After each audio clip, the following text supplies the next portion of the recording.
Welcome back, ladies and gentlemen. Welcome back to Questions for Corbett. I'm your host, James Corbett of CorbettReport.com, and today's question comes in via voice message from Tom in Scotland.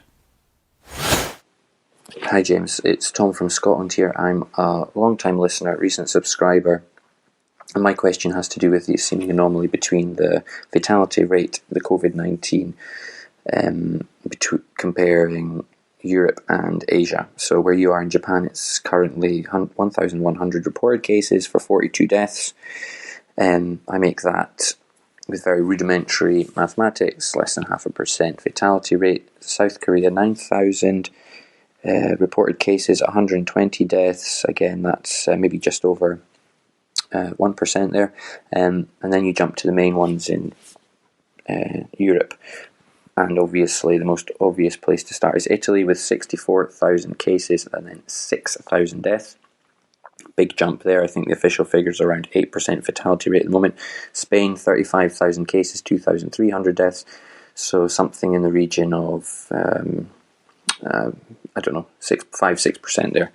Now, the reasons given for this by the media are that, for example, the Italian population is a very old, aging one, and most of the people who have died have been above 70. Now, for such a big jump in the overall fatality rate, I'm not sure that we can take this at face value. What are your thoughts? Do you think there is any foul play going on? Thank you for the question, Tom. I know a lot of people are asking similar questions at this time about death counts and the Italian mortality rate. Why is it off the charts? What's going on here? So let's break it down as much as we can with what is being reported and what isn't being widely reported. And we can take this even from fairly mainstream sources that are pointing out there are some deep and serious flaws in just taking these death numbers from Italy at face value. For example, The Telegraph, of all places, posted this article up about a week ago.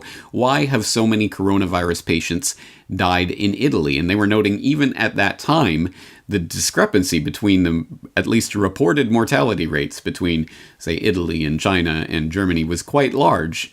Germany reporting a mortality rate at that time of about 0.4%, whereas Italy was hovering around 9%. Why is that? Well, as they go on to explain in this report, according to Professor Walter Ricciardi, scientific advisor to Italy's Minister of Health, the country's mortality rate is far higher due to demographics. The nation has the second oldest population worldwide, and the manner in which hospitals record deaths. The age of our patients in hospitals is substantially older. The median is 67, while in China it was 46, Professor Ricciardi says. So essentially the age distribution of our patients is squeezed to an older age, and this is substantial in increasing the lethality. And it goes on to state that a study in JAMA this week found that almost 40% of infections and 87% of deaths in the country have been in patients over 70 years old. And according to modeling by Imperial College London, the majority of this age group are likely to need critical hospital care, including 80% of 80-somethings, putting immense pressure on the health system. Well, more on the Imperial College London study in a bit, but let's continue diving into these Italian numbers and what that means. I want you to reflect on what was just reported in that article because it's important, but it has been reported and then swept under the rug and not really taken into account when we get these startling record number of deaths in Italy. They can't get coffins fast enough. Well, hold on a second. We get this, for example, from offguardian.org talking about this Italian mortality phenomenon. They have a post, Italy, only 12% of COVID-19 deaths list COVID-19 as cause. Report shows up to 88% of Italy's alleged COVID-19 deaths could be misattributed. And they talk about the report, citing Professor Walter Ricciardi, in which he says, the way in which we code deaths in our country is very generous, in the sense that all the people who die in hospitals with the coronavirus are deemed to be dying of the coronavirus. On re-evaluation by the National Institute of Health, only 12% of death certificates have shown a direct causality from coronavirus, while 88% of patients who have died have at least one premorbidity, i.e. other type of disease. Many had 2 or 3. As Off Guardian notes, this has been reported widely. It was even in the Telegraph, and yet no one seems to be engaging with it.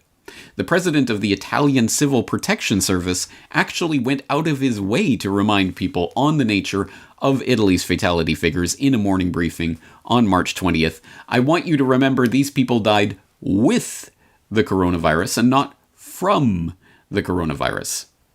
What does this actually mean? It means that the Italian death toll figures could have been artificially inflated by up to 88%.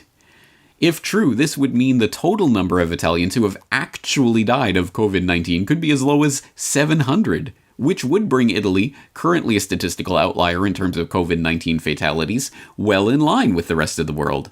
It means thousands of deaths currently widely attributed to COVID-19 and being used to justify the introduction of measures equating to medical martial law may not have died of COVID-19 at all, but of their serious chronic comorbidity, cancer, heart disease, etc.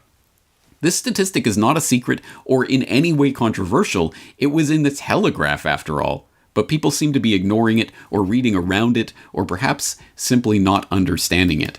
And those numbers that they're throwing around there, of course, are from the time frame of that article on March 23rd. If you want slightly newer and more official numbers, you can go to the actual Italian report in English from the Italian Health Institute. The Characteristics of COVID-19 Patients Dying in Italy report based on available data on March 26th, 2020.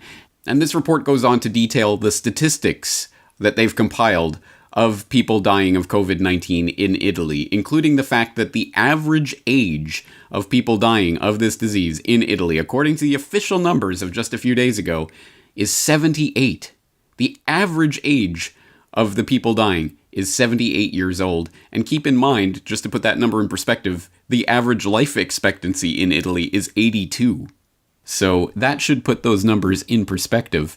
But then in that report, on the section 3 on pre-existing conditions, it shows that the number of people dying without any other disease was 2.1%. 21.3% had one other disease, 25.9% had two other diseases, and 50.7%, i.e. the majority of people dying in Italy, have died with three other diseases on top of coronavirus. So to say that all of these deaths are coronavirus deaths is at the very least misleading, and it does raise a lot of questions. This is on top of the fact that, as people have pointed out, you may have heard, people have pointed to other factors, like Walter Ricciardi was pointing out in that Telegraph article, the demographics. The average age of people contracting and dying of the disease was much, much higher in Italy than in other places, like in China, or at least according to the official numbers. But also, you may have heard that air pollution is a factor in northern Italy that has contributed to people's respiratory illnesses in the past. That is not mere conjecture or rumor. That has been widely reported, including in thelocal.it, which had a report on the 31st of January 2017, noting that smog levels way above safe limits in northern Italy. And they quoted one activist saying Italian cities need to breathe again, talking about how the air had actually surpassed what was deemed safe levels. So that has played a factor in northern Italy, where we are told, of course, was the epicenter in Italy itself. Also, another interesting just data point to add in there. Who knows how relevant this may be, but at any rate, in September of 2018, we had this report from Sky News. Water supply alert after 150 pneumonia cases in Brescia, Italy, which of course is in Lombardy in northern Italy, the stricken part of the country. And it goes on to say that authorities have issued a health alert after 150 cases of pneumonia were recorded in a week in northern Italy. A pneumonia-causing virus is thought to be lurking in the water supply in Brescia, located in the region of Lombardy. So chalk this up as just another data point. I don't know how significant this is, but there are many data points to show there have been viral-related pneumonia outbreaks in a lot of these places, where now we are getting these COVID-19-related pneumonia outbreaks. And one wonders what kind of relation may be there. Before we leave, just the general note of what's happening in Italy and in-depth information about that, I would be remiss in my duties if I did not point you towards the Swiss Propaganda Research Organization at swprs.org that's been doing some great work dissecting some of these numbers and trying to get to the bottom of what is and is not being reported. For example, I'll direct you to their Swiss Doctor on COVID-19 report, which was originally published on the 14th of March, was just updated on the 30th of March. And it goes through the latest numbers from the Italian National Health Institute and talks about what they show and what they don't show, etc. So there's a lot of good information coming out from there. It's a good place to keep your eye on. But this, of course, isn't just about Italy. This is about that death number that's being flashed in front of your face every hour on every mainstream broadcast you watch. The death toll has risen by X amount today. There's a few things that I want to point out. One, just the general point that I want to make here, that I made in my recent article, The Things You Cannot Say About Coronavirus. Again, I hope you have read that article. I hope you have shared it with others, because I think it makes some important points. But I do make the point specifically in that article that I do not trust a single one of the numbers being reported about this outbreak. And there are many ways to interpret that statement. It doesn't necessarily mean that everything's a hoax, but it certainly does mean that there's, even within mainstream land, even in the most mainstream circles, there are people trying to blow the whistle about some of the shenanigans that are going on here. And I make that point specifically in this article where I write, why listen to James Corbett, conspiracy theorist, or those silly Italian government health advisors on this matter? Well, I'm not alone in this suspicion of the official numbers. It turns out the Our World in Data research group that has been attempting to keep track of the coronavirus numbers has stopped using the World Health Organization's data because we found many errors in the data published by the WHO when we went through all the daily situation reports. And John Ioannidis, who Corbett Report listeners will remember launched The Replication Crisis in Science with his landmark 2005 paper on why most published research findings are false, has recently come out questioning whether the current COVID-19 response is a fiasco in the making.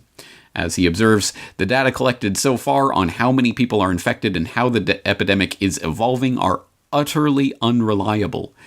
Given the limited testing to date, some deaths and probably the vast majority of infections due to SARS-CoV-2 are being missed. We don't know if we are failing to capture infections by a factor of 3 or 300. 3 months after the outbreak emerged, most countries, including the US, lack the ability to test a large number of people, and no countries have reliable data on the prevalence of the virus in a representative random sample of the general population. So, once again, even within very mainstream circles, there are people trying to blow the whistle and say these numbers are not being reported in a way that will even be meaningful to you. Once again, it is not James Corbett saying that, it's Yahoo or Bloomberg via Yahoo Finance. Confirmed coronavirus cases is an almost meaningless metric, where they make the point that it doesn't matter that the United States surpassed China this week in reported COVID-19 cases, because those numbers don't tell us how many people actually became infected in either country, nor do they tell us how fast the disease is spreading, since only a tiny portion of the population has been tested. The numbers are almost meaningless, says Steve Goodman, a professor of epidemiology at Stanford University. There's a huge reservoir of people who have mild cases and would not likely seek testing, he says. The rate of increase in positive results reflect a mixed-up combination of increased testing rates and spread of the virus. And they go on to make that point that as more people get tested and get deemed positive, false positive, at any rate, as more people get tested and more people get deemed positive, then those case numbers, of course, start to rise. And as the test becomes more prevalent and more people get tested, then those numbers will rise accordingly. It doesn't necessarily mean that there is an exponential rise in new cases. It means that they're doing an exponentially larger and larger amount of tests for those cases, and whether the test is reliable or not is an entirely other question and one that needs to be explored. But we can go even further with this. Remember that Imperial College London study that they were citing earlier in the Telegraph? Well, maybe people shouldn't have cited that quite so religiously, as if it was handed down from on high, because, as it turns out, they vastly, vastly overestimated the number of deaths that were going to take place in the UK because of this COVID-19 crisis if they don't lock down the entire country and give Boris Johnson complete dictatorial power. Well then we're going to see 500,000 people dead. Oh wait, did we say 500,000? We meant 20,000. That's right, we can get this from many places, including the Daily Wire covered it. Epidemiologist behind highly cited coronavirus model drastically downgrades projection, where it notes that epidemiologist Neil Ferguson, who created the highly cited Imperial College London coronavirus model, which has been cited by organizations like the New York Times and has been instrumental in governmental policy decision-making, offered a massively downgraded projection of the potential death toll on Wednesday.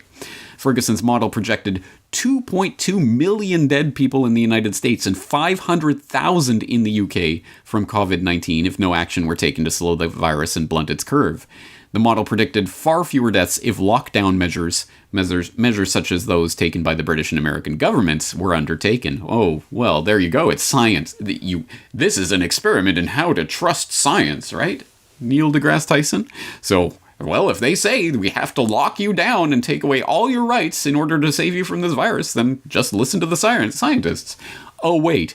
After just one day of ordered lockdowns in the UK, Ferguson is presenting drastically downgraded estimates, crediting lockdown measures, but also revealing that far more people likely have the virus than his team figured. So, in other words, they were basing their model projection on completely bogus numbers that they didn't know what they were talking about. And after the lockdown that they were advocating for goes into place, they go, oops, we kind of got that wrong. Well, anyway, let's continue the lockdown. Wow, color me shocked. If you want much more scientific detail about that report and its failings, I'll direct you to a post by Nick Lewis on Climate Etc. COVID-19. Updated data implies that UK modeling hugely overestimates the expected death rates from infection. But no surprise there, of course. Hype the crisis as much as possible in order to accomplish as much of the agenda as possible and institute as much of the police state as possible. And then, once that happens, you can backtrack a little. Or better yet, just implant that idea in the minds of the public. 2.2 million Americans are going to die. 500,000 Brits are going to die of this unless we lock down. And a few months from now, when 2.2 million Americans are not labeled dead from the coronavirus, again, however that label is being applied in the US or in the UK or in other contexts, because everyone is making up their own rules about how they report their figures. But when that does not happen, they'll be able to say, see, the lockdown worked, regardless of whether or not there was anything behind these projections in the first place. And now they're admitting that, in fact, there is nothing behind them. Once again, I want to stress that it is not a couple of isolated lone voices in the wilderness trying to raise questions about the panic, pandemonium, and hype that is being used to push the lockdown agenda and everything else that's going on right now. It is a lot of people are desperately trying to blow the whistle on what is happening, and their voices need to be heard. For example, offguardian.org is noting 12 experts questioning the coronavirus panic, going through, again, some very mainstream researchers and people who have been well respected, but are now increasingly becoming marginalized because they are not towing the party line with regards to this pandemic scare. Off Guardian followed that up a few days later with 10 more experts criticizing the coronavirus panic. So for those keeping track at home, there's 22 different sources for you. Just to start exploring. Obviously, there's a lot more that needs to be said about this, but yes, the question of deaths and mortality rate and what have you is only as good as the numbers that are coming to us anyway. I mean, take them for what it's worth. And as I say, I don't trust any of the numbers. It doesn't necessarily, again, it doesn't mean it's all a hoax. It doesn't mean that nothing is happening. It doesn't mean that there are millions of people secretly dying that we're not hearing about. But both of those are possibilities. In fact, there are many possibilities. It's like Catherine Austin Fitts, as she pointed out, with the 21 trillion or whatever you can add up from the books that have gone missing from the Pentagon's coffers over the past 20 years? Well, actually, no. All we know is we don't know the number. It could be much more. It could be less. It could be different. But at any rate, we don't know the number. That's specifically the point. And in this case, again, with these numbers that are being reported in different ways and for different reasons, and what counts as dying from coronavirus? What if you have 3 other diseases that you're battling at the same time, and when you die, they give you the test and they found, oh, he also had coronavirus, therefore coronavirus death. Again, every single, not only national policies, but there will be different state and local and different ways of calculating these things. So keep this in mind when we're talking about death rates and with regards to coronavirus. There's a lot of hype that's going around right now, and there are people who are desperately trying to blow the whistle on that hype. I hope that people will explore the resources, the show notes that I'm going to put in the show notes, I should say.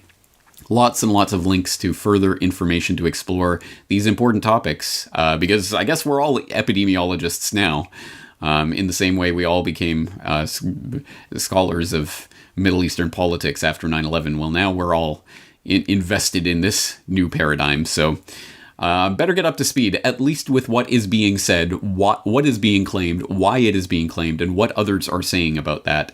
I'm not coming to any conclusions for you, but I think there's a lot of smoke and mirrors going on here, and it's going to take a lot of weed whacking to whack through those weeds and find a clear path through this. So thank you for raising the question, Tom, because it is an important question to raise at this point. That's going to do it for now. I'm looking forward to answering your next question, and also, of course, lots of information coming out on CorbettReport.com on a daily basis. I hope you are checking the site on a regular basis. Until next time, James Corbett, CorbettReport.com.